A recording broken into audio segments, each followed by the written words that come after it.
Welcome, guys. Another Game 3 deck profile here, and we went to the dark side here with a black deck. We got Mechikabura, piloted by our very own Wes here. This was the 401 Games Regional, and he placed 13th with this new Mechikabura deck. I guess it's probably a little less new now. Everyone's dying for the new anniversary stuff, but my god, does that leader look beautiful. Wes, take it away. Yeah. All right. Hello, everybody. Thanks for the introduction. Yep, my name is Wes, and today we're going to go over my 13th place Mechikabura from BT 27. Hell yeah. God, So, beautiful. I know this leader hasn't been gone over too much just yet, so I will read the leader starting with the front side. So he's a 10k leader with the activate main skill. Once per turn, burst 2. Add 1 card from your life to your hand. Look it up to 5 cards from the top of your deck. Add up to 1 black demon realm race or demon god card to your hand. Then shuffle your deck. So you have to take the life when you do that activate main. And you awaken at 5 or less life. He's a draw 2 leader, and additionally he bursts 1 when he awakens, which is very helpful. And going to the back side of the leader, he is Dark King Mechikabura and Supreme Kai of Time Legion. So he's a dual name leader at this point, both Mechikabura and Kai. So I'll just show it to the camera. I know my camera's not the best quality. Yeah, whatever. They can see both characters. They'll get it. There we go. 15k leader, Auto. When your battle card is played by a Dark Overrealm skill, draw 1 card and place up to 3 black battle cards from your work into their owner's drop. Now, one thing important to note is that is not a once per turn or limits 1. So, in the game, you can Dark Overrealm or Overrealm up to twice per turn with the skill Wormhole. We'll discuss that a little later, but just remember this is not a once per turn skill. Activate main, once per turn. During this turn, the next time you activate a Dark Overrealm skill from your hand, reduce its skill cost by 1 black energy. Okay. Alright, so this leader attracted me for a few reasons, mainly because I've learned that I really enjoy the aggro playstyle, and additionally, he's supported by a lot of the older archetypes, some really good cards from Demon Realm races that I think have been forgotten about, and they're some of my favorite cards, and I was able to find a way to implement them into this deck in what I think is a unique way, and was a pretty cool strategy, and I'll get into that a little bit. But if we're ready, I can jump into the deck, or if you have any questions. I was gonna say, you said you're incorporating some old Demon Realm cards. Knowing you, I'm assuming there's something to do with Shroom and Salsa. At least some of their cards. Am I right? There's some in there, okay. and I would more so their archetype. It did originate in their archetype. I don't remember if there's any unique Shroom and Salsa cards themselves in here. Fair enough. That's close enough. That's good enough for me. So anybody who's played the previous Shroom and Salsa or any of the other early Demon Realm decks, they may be familiar with what is going to be the most important card for the way this deck was built. So it's an older card. It's Mechikabura, the King Summons. So this is the reason why I play this leader. So it's a card I'm sure not a lot of people are familiar with. So I'll try to summarize this one. It is a mouthful, but it's an activate main 2. For 2 colorless energy. If your leader card is a black Demon Realm race, and you place this card from your hand and 1 card from your life into the drop area, send 1 battle card from your opponent's drop area to their warp, which that will be important. Play up to 2 black battle cards with Evil Wizard and or Demon Realm race, with energy cost of 2 and different character names that are not Mechikabura cards from your deck. Then shuffle your deck. You can't activate the activate main skill of copies of this card for the turn. So Um, the targets you're looking to play off of those are primarily going to be Demigra, Demon Realm Sorcerer. This card is another mouthful. It's from a draft box set, but one of the struggles. I don't even recognize that card. I'm like, the Gravy, I get. That one, I'm like, this is one of those Ooh, lost draft boxes. we had to go into the archives. Yeah. We had to go into the archives with this. So one of the two struggles I've had with the deck originally was there. A lot of the best leaders in the game right now can stall. Well, not stall, but they accrue value while not having to swing on their front side. So they could stall your leader from awakening, and you got to deal with a rough turn 3 if you can't awaken turn 2. And it felt like going into the one called Vegeta and the Z deck, you lose a lot of potential momentum going that route, taking yourself down to 1. So this was a good way to pay 2, crit a life, and go into a really aggressive line of play. So one, it's a self awakener, still on curve. You do have to tap out, and what I would mainly look to do with this leader is when I would choose to go second if I had the option. I would actually tap my energy marker and my first energy to go into this, because the front side of the leader, there is no turn restriction for when you can awaken. So you can awaken on your turn 1 if you're at 5 life. Okay. So, anyone who's been keeping up, alright, you tap your energy marker and your 1 energy, and you activate main on your leader. You're at 6 life. That's where this Demigra comes into play. So, he has auto on swing, where you have 3 options and you choose 1. He either mills 2 cards and gains plus 5k for the turn, or he warps a battle card 2 or less. The most important effect is he adds 1 card from your life to the hand, and then he adds himself back to your hand at the end of the turn. So that's how you can get to 5 life turn 1. Yeah, that's a pretty aggressive play then. Just going, just like, yeah, we are taking our own life here. We are going down. We are awakening. I'm not falling for any of this stall bull. Oh yeah. So this is the full commit. If you see this card, you send it. This is going to be an all gas deck, but it can be quite defensive. But so this is one of your primary 2. You can play 2/2 drops off of this. This is one of the primary cards. I only own 1 card of this, unfortunately. Demigra or Gravy is just a backup. He's from set 12. He did come with the original Shroom and Salsa archetype. He's just a simple, when you combo a demon, you draw 1 during your turn. So just another way to get some value if you either don't need to take the life, or you just want to have another way to gain some value and have a 14k swing during that turn 1. But ideally, if you had owned more of these cards, it would be additional copies of Demigra. Nice. Okay. So you would look to play that. Now the bread and butter of the deck is the 2-cost Toa promos. There they are.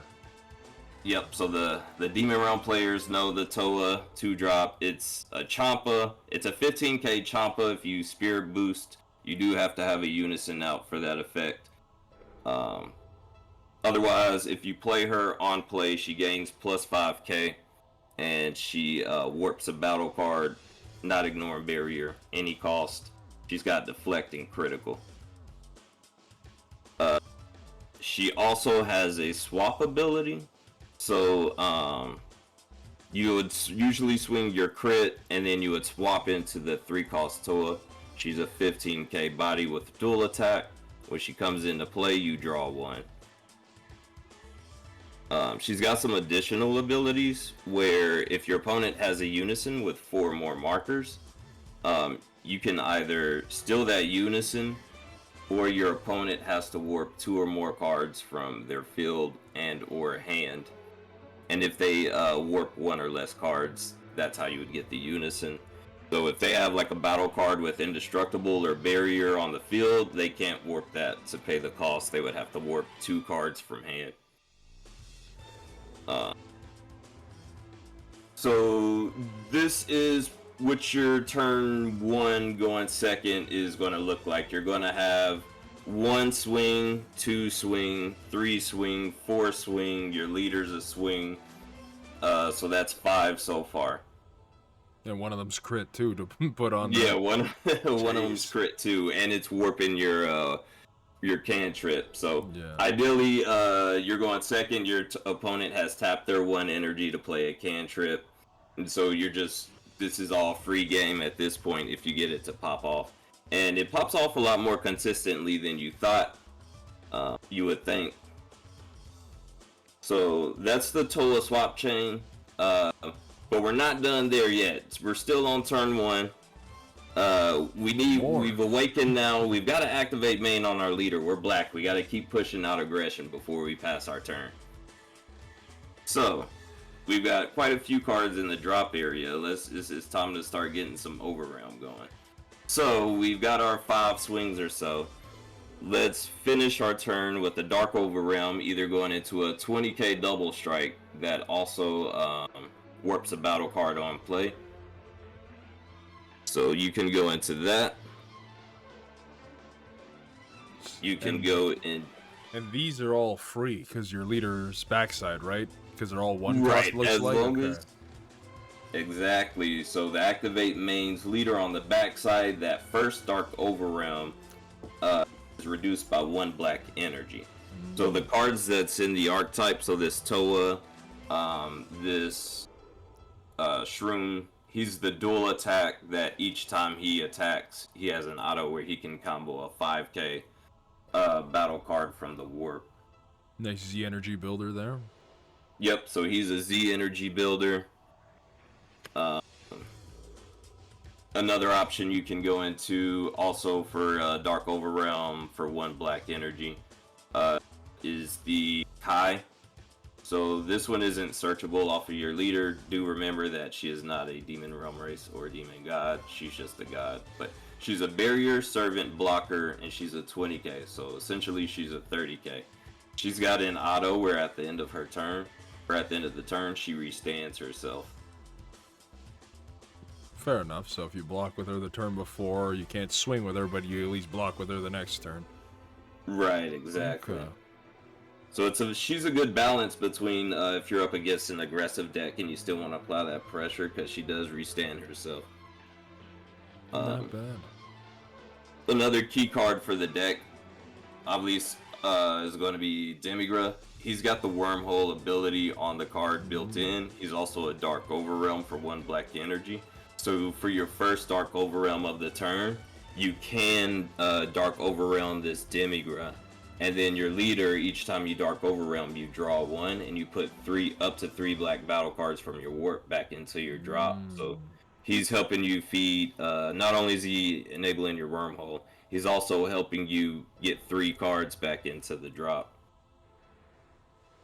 And additionally, part of his Overrealm skill, he's actually a draw 1. So you draw 1 for him, and you draw 1 for leader. So he's part of, he's going to be part of my engine draw engine. And the really cool thing about the Gravy is that also, if you finish your turn Dark Overrealm and the Shroom, he combos that battle card from the warp, so he'll trigger Gravy to draw, so you don't have to combo from hand. Damn, okay, so you are building a decent hand here then. Yeah, it's common to get up to like 13 cards or so turn 1. Damn. Alright, so as I mentioned, the leader, each time you Dark Overrealm, he puts 3 cards back into the drop.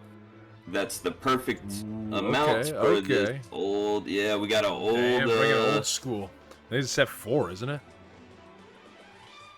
Yeah, you're right, man. Set 4. I remember that it's Colossal Warfare, I think. Yes, sir. Yes, sir. So this is another throwback here. She's a Dark Overrealm 3. She's free, so she's just another draw engine if you have nothing else. And additionally, she's a turn 1 swing if you got it. You can go this, get swing number 6, and then she could be a swing number 7. But when she comes into play, she has an auto that she searches the deck and adds a demigod with the energy cost of 4 or less to your hand. So again, she's another. She draws herself, and then the leader draws. So in a turn, you can draw 1 from him, draw 1 from her, and draw twice from your leader just off of these guys alone. And that's just all free, basically. Damn. Yeah, and so far, we've only, so far all of this has been a 2 energy investment on your turn 1 using your energy marker. And there's another unique line of play you can actually do if you are going first without this, going without this line of play, going second. And we'll get to that a little later as well, some alternative lines of play. All right, so that pretty much rounds out pretty much what you want to be doing on your turn 1 and or 2. So now we're just getting into the your regular slots of black stuff. So we'll start with our super combos. These are going to be the salsas. These are just your simple. If you're at 4 or less life, you draw 1. He's really good because he is a Demon Realm race, which can be played from the deck by this guy. Again, I only had 1 copy of this card. Ideally, it'd be 3 or so. So there were a couple times in the tournament where I had to play, where my only option was Toa and the super combo, which wasn't bad because sometimes I would be in a situation where this is helping me take myself from 5 to 4. So he is online, and I can leave him either active, but most of the time I was just swinging with him during that turn 1. If I had to play him, he's still a 15k, but something to swing at or swing with. So next up, we have the counter plays. I got very good card. You got them all crisped out. I see. Yeah, so. We got the silver foils right there. We don't quite have the gold foils, but they put in a lot of work. Obviously, these just the counterplay warp of 5 or less. They're really good because they help feed the drop. So the leader puts 3 back in. When you play this guy, he mills you 2. It's the perfect number because the Toa and the Kai are over round 5s. So it just naturally helps build your drop. Does what it wants to do and preps you for your next turn. 2 Koitsukais. Makes sense. Yep, really great for the Floodgate hate. Also, where these would also come in handy is if I would go first and I did not have the energy marker. There were a couple times where I would be trying to do my leaders activate maintenance top 5 search for the 3-cost Meki. But I milled this, did not find this. Turn 1, I just tapped 1 because I don't play a 1 drop to play turn 1. I just paid 1 for this to bottom deck 2 cards and get another chance to like draw 2, and he actually showed up doing that. Yeah, that's not a bad way. Most people don't think of Koits like that. She's like, okay, here we go. Yeah. This floodgate stuff, let's get it out of here. And then, yeah, that's not a bad play if you're not running any 1 drops. Yeah. Yep. And then defense. Now we're getting into the defense package. 3 Bardock Overrealms. These are the best floodgate you have for this deck. Usually this is like your turn 3 play if you haven't killed him. We got 3 Bardock negates, so these guys are really cool. If you get a wide board turn 1 and you're in the situation where this guy can take you from 5 to 4, 5 life to 4 life, there's been times where there's enough cards in the drop where they just swing, and just because I want to, I'll negate their leader swings or something to keep my battle card alive. He'll come into play, and then, or if I have a unison out, I can just get this guy out turn 1 as well and stop them from killing my unison. So, originally in earlier lists when I was trying to play with this, I found him to be counterintuitive into the deck because I felt like he was getting rid of the drop too much or too quickly. But this line of play just speeds up the game so much to where you're able to start doing a lot of this stuff a lot earlier than if you had a boss monster later in the game. One copy of the Sun Gohan Rare Negate. Makes sense. It's gonna end up in your warp probably, so Yeah. drop pretty easily. Oh yeah, he gets into the drop and warp very easily. If you have him in hand, there's times where you can just Z-charge him off the effect, because when you play this guy, you have to Z-charge one card from hand. So you can Z-charge him, pay one, and just warp the battle card. A 4 or less. Also good, yeah, because he just negates a battle card attack from the drop area or warp by taking a life. And he's also really good because these guys, the Koitsukai and this guy, he also helps you bottom deck Demigra if you have one in hand, because if you can get one Demigra to come out and keep him in the warp, then you're pretty good on your wormhole. He's your primary wormhole for the deck. So if you can bottom deck them, that just helps your draw engine Poutines continue to have value throughout the game. We got 3 token negates. These are usually used to keep unisons or battle cards alive. For the final 3, we've got Protector of the Peoples. Those are the backups for the Bardoks, and obviously for the secret rare of choice. We got this guy. He usually would help us close it out turn 3. So that is the main board. 54 card list. Damn, 54 cards. And you're planning turn 3 as your optimal, just send him to the grave time. Yeah, turn 3 is I should have either taken enough life or milled enough in the deck that I've got the secret rare online. This is the primary closer, and you're closing out with her on as early as turn 2. If you put 2 more of these guys in this deck, you're probably going to get this chain off like 75 to 80% of the time. At the end of the day, it's still RNG. You're heavily relying on seeing this. But with the leader having 2 chances to top 5 search, every game I've drawn into them by like my natural turn 2 going first or second. So you get all that off. They're typically at between 2 to 4 life turn 1. Turn 2, they can wipe your whole board, and you can do cutting this guy out. You don't want to do him twice in a game typically, but you're reestablishing your Demigra very easily, or a unison in the Z deck that'll help you. So you're always going to have your double strike spear boost effect online, and she's a 5k combo. She gives herself plus 10k. And this only works if your leader is a Demon Realm race, I believe.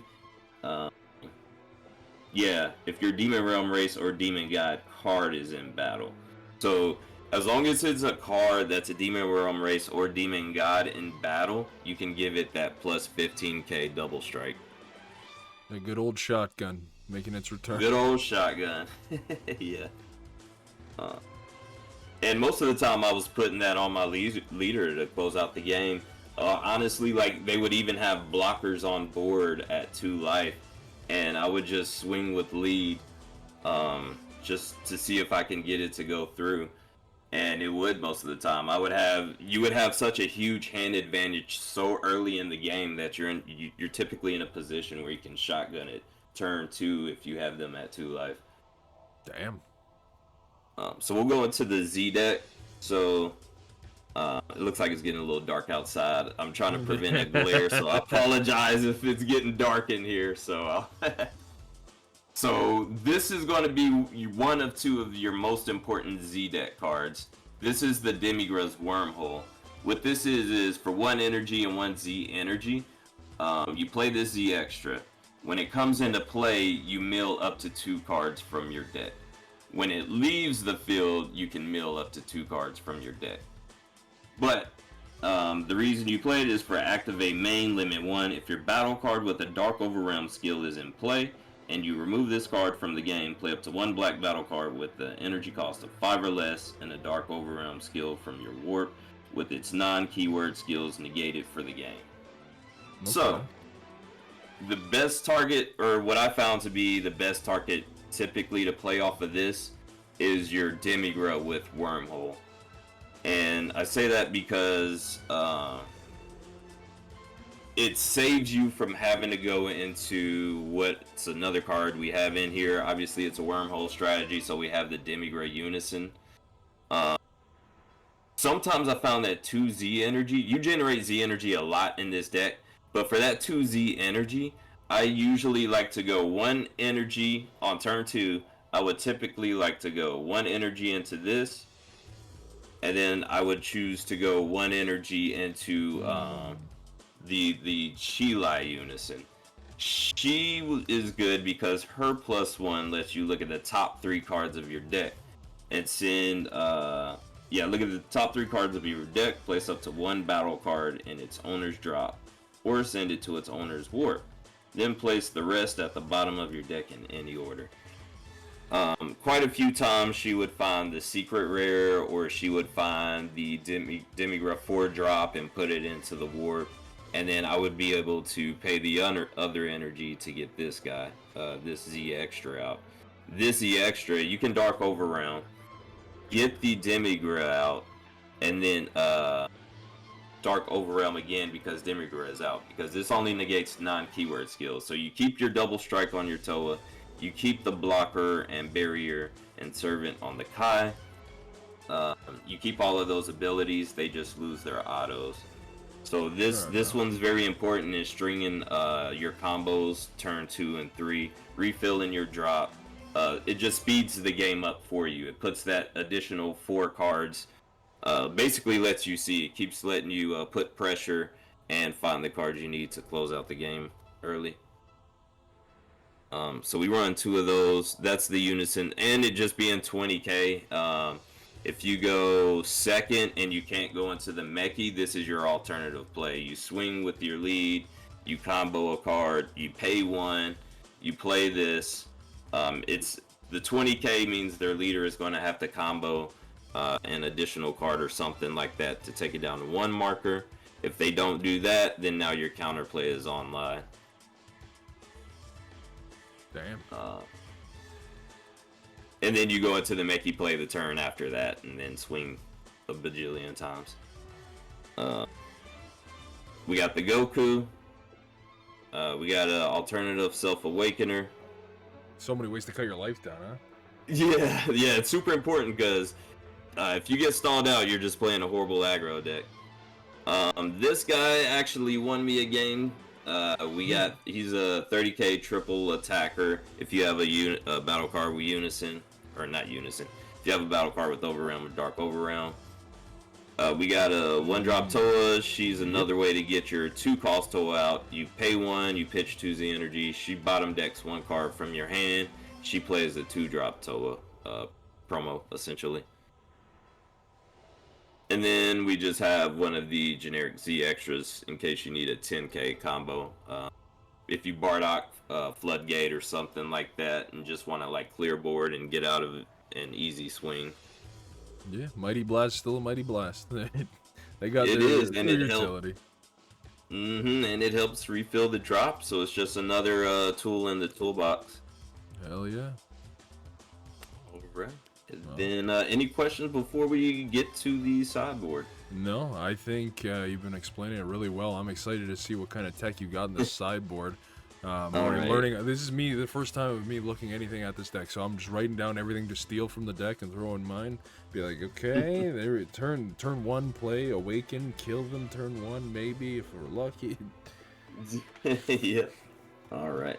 So let me see. I'm gonna get a light on real quick, just 1 second, and then I'm gonna explain the. All right. So for the sideboard, we put together a last-minute sideboard. Half of our sideboard was the last minute. So we've got another Archetype Dark Overrealm. This one's going to be a Salsa. He's a Dark Overrealm, and he makes your opponent warp 1 card on play from hand, and he restands 2 of your Dark Overrealm cards at the end of the turn. So he's primarily there for like green decks, yellow decks, cards that's like pitching with their floodgates for like Nimbus or Dormant or Awakening. So when they pitch, I just make them warp one more, and then he restands like the barrier blocker Kai. So Okay. so he was there for basically to punish people who floodgate. And if I needed to play a little more defensively, like if I was expecting to go to turn 4, I thought he was a good way to kind of keep that value going. 3 petrifications. I don't run any of the main boards, but I actually didn't side these in at all. Really? Yeah, that 1 energy was either going to be a Bardock or it was going to be a protector of the people. Yeah, it makes sense. We got another searchable card off the Poutines. We got the Demigras that, as long as your opponent has 3 or less energy, when you combo him, he warps a battle card, ignoring barrier. Is it warp or KO? You KO it as long as they have 30 or more, 30k or more power. We ran 4 of the yellow hate Deborahs. These are guys are actually free Dark Overrealms. For a Dark Overrealm 4, he's a blocker, and he prevents your opponent from negating skills on your battle cards, and then he also prevents your opponents from switching your cards, all of your cards to rest mode. Those are his 2 permanent abilities. Damn. Yeah, that's yellow hate indeed. Yeah. The spicy card for the sideboard are these Poutine Floodgates. So these came with the original Mechikabura archetype. The trick is it's just 2 extra cards where if you get stalled on your front side where you're a Mechikabura only leader, if you're going against another aggro deck, then at least you have a chance to draw into her. She is a demon god, so she's searchable on the front side. So it's that 2 energy you would have spent on the Mechikabura play, I would just spend 2 energy on this, and then like bottom deck a Demigra. So like that way when I start getting my Dark Overrealm value going, like I floodgate them. She's a topo. If your opponent wants to swing with anything, they gotta warp 2 cards from hand. So I would do this. This is usually something I would bring out against like Yellow Vegeta or like Nuova or something like that, where I don't want them to push my face in turn 3. And yeah, that's the sideboard. That's it. Well, that's a solid ass list there. Definitely did you some wonders. Question I do have is what is the hardest match you found with this deck? In testing with Yellow Broly, because all of our battle cards are swinging 15 and 20k for the most part.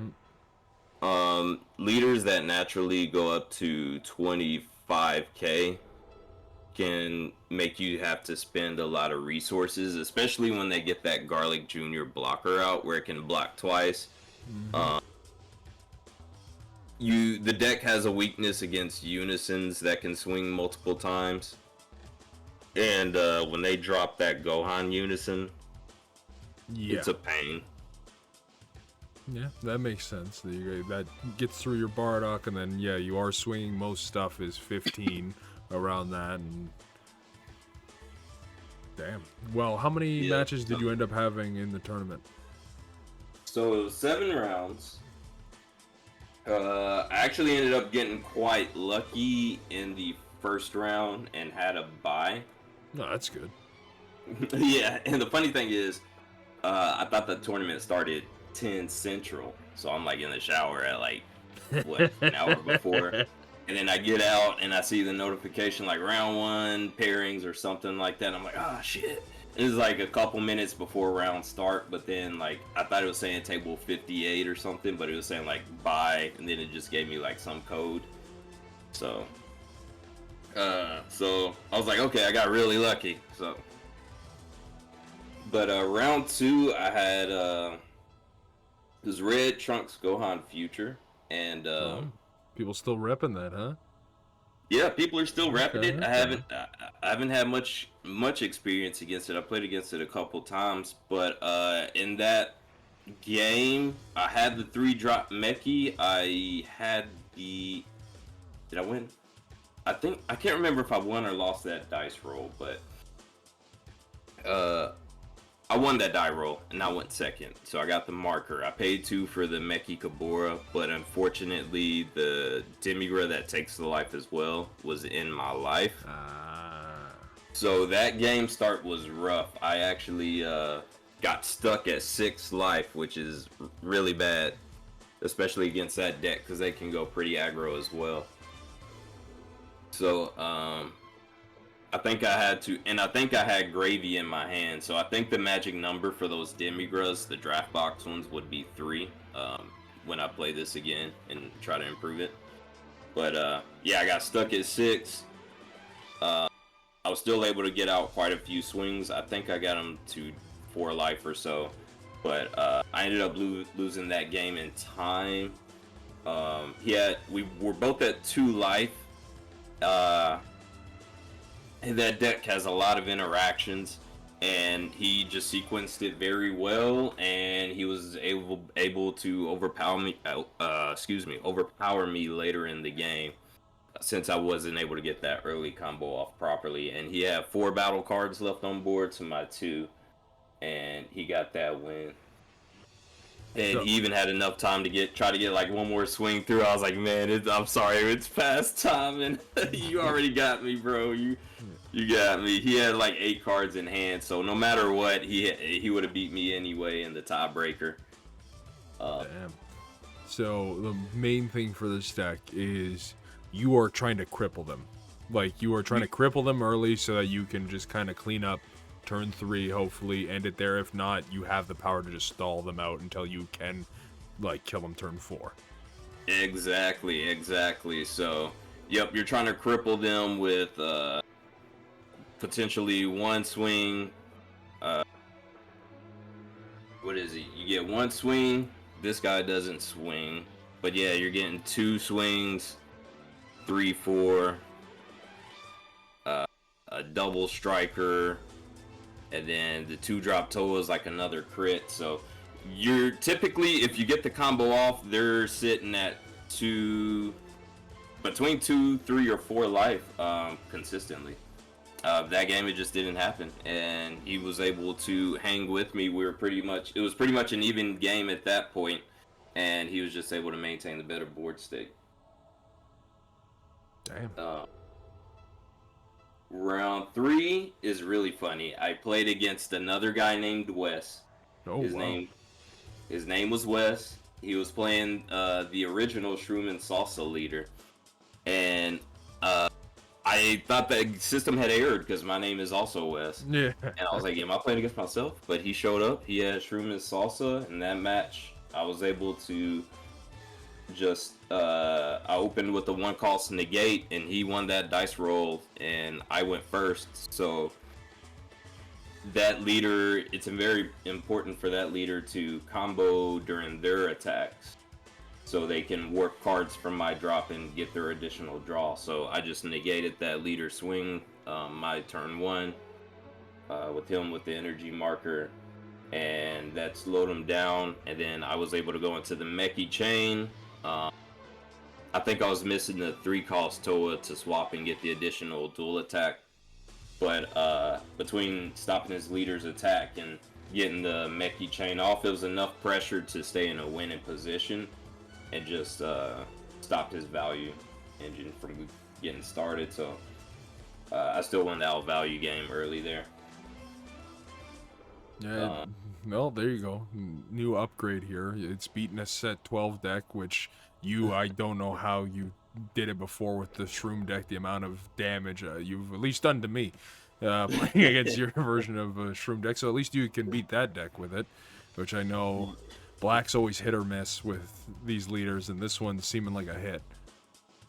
Oh yeah, this one's definitely seeming like a hit, and I think it definitely, the more creative you can get with this leader, because this leader, the only thing limiting this leader is the fact you can only Dark Overrealm up to twice in a turn. Like the whole thing with him reducing the ability by 1 black energy you'd still be able to overwhelm or dark overwhelm so much in a turn that you're just rewarded with creativity in this deck with trying to push aggro or the value engine. It's just you can do whatever you want. It's just up to how creative you are with the card pool available.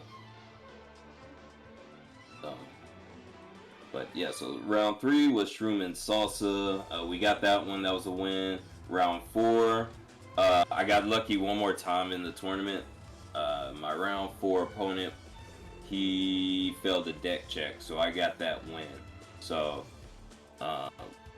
we got lucky on that one. That made up for how much little luck we had with actually drawing our one Demigra from the deck. In testing, we were pulling that Demigra consistently. I was like, all right, one copy's perfect, but today, yeah, that's changed my mind. So we had a little luck here, and the payoff was we had quite a bit of bad luck with getting our Toa engine going. But even without the full engine popping off, it overperformed, in my opinion. I agree to that. So round 4, we got a win. Round 5, we had Nuova, and we started out great. He was able to interrupt our chain. We had everything we needed for the combo, but of course with yellow, there was a counterplay he had the counterplay online. The 2-cost Toa promo crit, she actually has deflect, so we were able to play that and warp the Vegeta blocker counterplay. But unfortunately, the other 2 costs we have does not have deflect. Therefore, we weren't able to efficiently awaken on our aggro turn. So that match, not only did we get stalled on actually pushing our aggro through, I made a misplay on turn 3. I double Dark Overwhelmed my Wormhole Demigra, and then I Wormhole the Deborah, when my intentions for that turn was to go Demigra Wormhole, Bardock Floodgate Overwhelm. But my eyes got big when I drew into Yellow Hate when that wasn't the right play. I had the Protector of People in my hand as well. I paid 1, turn 3 for Protector of the People. Nuova swings with huge bodies. Their turn 3 or 4. I think he was on his turn 4.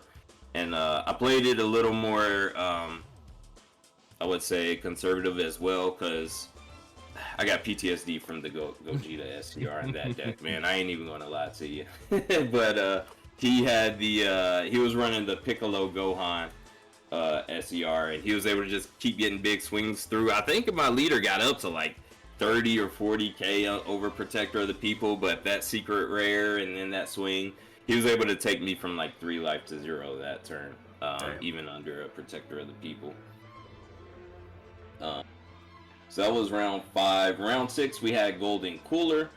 Oh boy, everything that went perfect that game. We won the die roll. We went second. We got the energy marker. We got the combo off. We took him down to 2 life turn 1 with the energy marker. Turn 2, we still have a huge board because we were able to Bardock negate and token negate. So round 2, we did we paid 1. We went into a Z Unison. I had sided in the salsas because I remember Golden Cooler not having the biggest hand. And I Dark Overwhelmed this guy, turn 2, just to get him to warp that 1 card out of his hand. I swung with either this or lead, and then I used my Toa Champa, and I got to 75k double strike. He was only able to combo to 75 double strike, so we were able to get a turn 2 win against Golden Cooler. We knew we needed to kill him quick before he started getting to 25 and 30k on defense. Damn. Yeah. Okay, I'm surprised someone was rocking Golden Cooler. That's a deck I've played once. I literally have not seen it. Like, oh man, full concept of the deck, but yeah, it does not draw. So that salsa is probably was a nice touch. That guy was probably pissed as soon as he seen it come out. Oh yeah, the salsa actually overperformed. I sided him in a couple times because yellow again Nimbus, and then Dormant or Awakening. Or even against Sin, that Hayes. I think I sided this in against Hayes or Nuova. I can't remember if I did, but when they do like the Hayes play in pitch one, um, yeah, you know what? That's how I wasn't able to do. That Hayes also got my darn Deborah in the sideboard. I got greedy and swung with Deborah turn two. That was another misplay I did against Nuova. He was able to haze my Deborah. Well, and I had Salsa on the board because I was thinking that I was going to restand Deborah. But yeah, it didn't work out. I thought I was doing a big brain play, but I was inexperienced and the play didn't work out. But yeah, so that was round 6, Golden Cooler. Round 7 was actually the Gogeta player, the blue Gogeta player that got top 16 in the Texas regional the other week. I got the combo off early against him, and what's also really good about the Mechikabura for the deck, this guy here, is part of his activate main is he warps 1 battle card from the drop area as part of the activate main. So he was warping the fusion targets in that blue Gogeta deck. Against against red Vegeta, he also gets rid of 1 battle card. So if they have the 6-drop Gogeta Z battle card that negs cards, they gotta send a battle card from the drop to the warp, I believe. Yep. So if that's the case, then he gets that 1 battle card if that's all they got out of the drop area that early turn. So they can't neg your guys. If they got more than 1 in there, you're screwed, but it has came up. Damn. But yeah, so yeah, we finished round 7 with another win for a record of 5-2. Damn. Well, congratulations on the win. Congratulations on a win. The wins with this deck. Like, the creativity behind this deck is great. Like, being able to push out that much pressure on your turn 1 going second is crazy. And when it works, it definitely seems like it takes you the game. Like, if you get everything right, it's very hard for the opponent to come back from that. Yeah, and you're in a position where you typically are at anywhere from 11 to 13 cards in hand, and they're typically around 8 or 9 after you've done all that. But you've got them down to 4 or less life, and with your secret rare, you're getting very low in your deck almost every time. So with all of that aggro, you're just able to get them down early. You're able to keep the value. The leader's unique in where you basically are 1 for 1 in every card you put on board. So you get to establish. They can completely wipe a board and you just reestablish it in the turn. So it's just like you just keep the constant pressure and stay in a winning position. Damn. Well, thank you for showing the deck, Wes. Is there any final thoughts, anything you want to say before we close this out? Yeah, I know it's been long worded and winded. I don't know what minute mark we're at, but thank you for the viewers if you've stayed watching this long. Thanks for the team. We've got other players who topped. We got James. Keep an eye out for his video coming out. Some of the other guys who topped in the tournament, they've helped practice and were a part of getting this deck built. So shout out to former Game 3 members, current Game 3 members, anybody not on a team, everybody I met in the tournament. The wife was a huge morale help. She was bringing snacks and water. And there you go. You for recording this, and yeah, everybody else at Game 3 who's helped test it. Come join our local tournaments on Tuesdays. Got some of the best players. What a great plug right there. I think that's a perfect spot to end.